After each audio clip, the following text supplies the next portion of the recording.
What is up, you guys? Welcome to the video. In today's video, I am going to answer the question for you whether you should use heavy weights for low reps or light weights for higher reps in order to stimulate muscle growth. And the truth is, guys, every rep range, and whether you use heavy weights or low weights, whether you lift for low reps or high reps, it doesn't really matter as long as you lift with the proper intensity, as long as you lift uh, with proper intensity, meaning that you end each set within a close proximity to failure. Now, there is a small caveat. Research has shown that lifting between 5 and 30 reps will optimize the per set muscle growth response. And what I mean by that is if you lift between 5 and 30 reps and end your sets close to failure, that you will have maximized the muscle building response on a per set basis. If, for example, you lift between 1 and 4 reps and you end each set close to failure, yes, you will still have stimulated muscle growth, but however, you will not stimulate as much growth per set as if you would perform 5 reps or more. And that is why I would say that for the majority of your work, I would lift between 6 and 15 reps. Now, let me be clear here.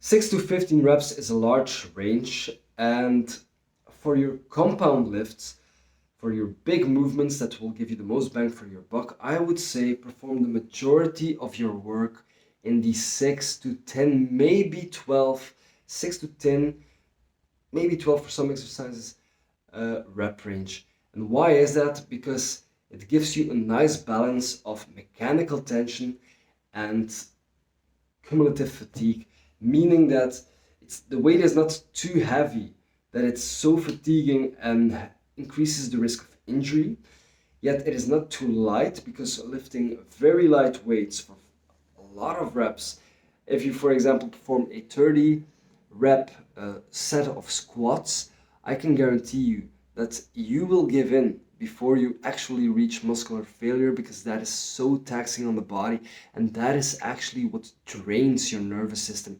It is more likely to happen with high reps than with low reps.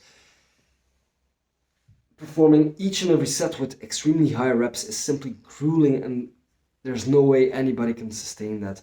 So just for practical reasons, I would say perform the majority of your work between 6 to 15 reps.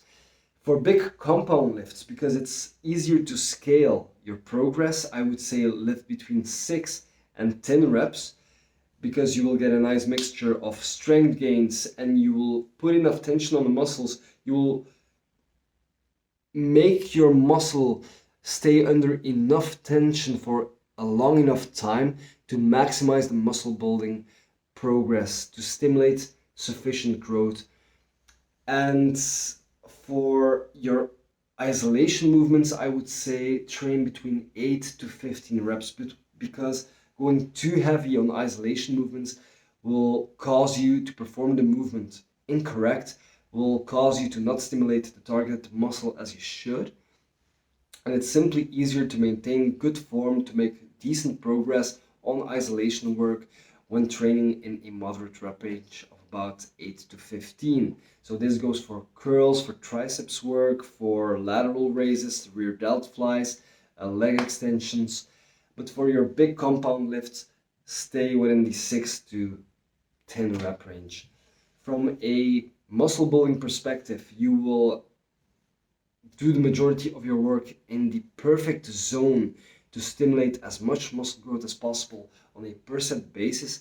But from a practical point of view, from a technique point of view, you will be able to lift weights with the proper form without getting injured, and you will stimulate enough muscle mass on a per set basis. Now, does that mean that you should never go below 5 reps? Absolutely not. It is very beneficial to do some work in very low rep ranges, because that stimulates your nervous system and makes you more efficient at recruiting more muscle fibers, and that will cause you to gain strength, because lifting very heavy weights, lifting for 1 rep max is a skill. And yes, a bigger muscle is a stronger muscle, but if you truly want to maximize your force, you will have to train with very heavy weights. And the very nice carryover, even though a single, double, or a triple isn't going to produce maximum muscle growth per set compared to 5 reps or higher, they are very beneficial to gain strength, and that carryover to your higher rep sets will allow you to use heavier weights and in turn cause you to gain more muscle mass.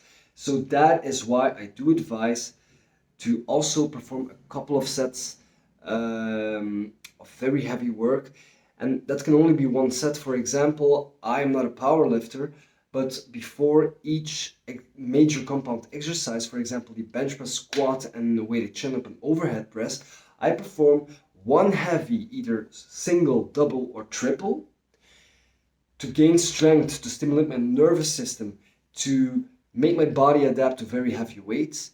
And after that, I rest for a couple of minutes, and then I perform my volume work, which I like to call it, my hypertrophy work, which consists of 3 to 5 follow-up sets of between 6 and 10 repetitions.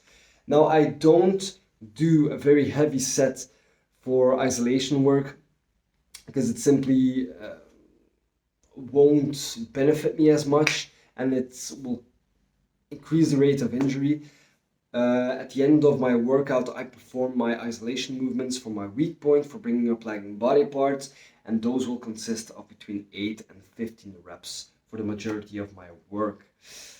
So that is pretty much it, guys. Both heavy weights and low weights, lighter weights, are able to stimulate muscle growth, but in order to maximize the muscle building process on a per set basis, I would advise you to choose a middle ground of between 6 and 15 reps, where you focus on performing the majority of your compound work between 6 and 10 reps, and the majority of your isolation work between 8 and 15 reps. This will allow you to lift with proper technique, to target the proper muscle groups that you want to train, and to give it the maximum muscle building response on a per set basis, and that will keep you in the game for a long time.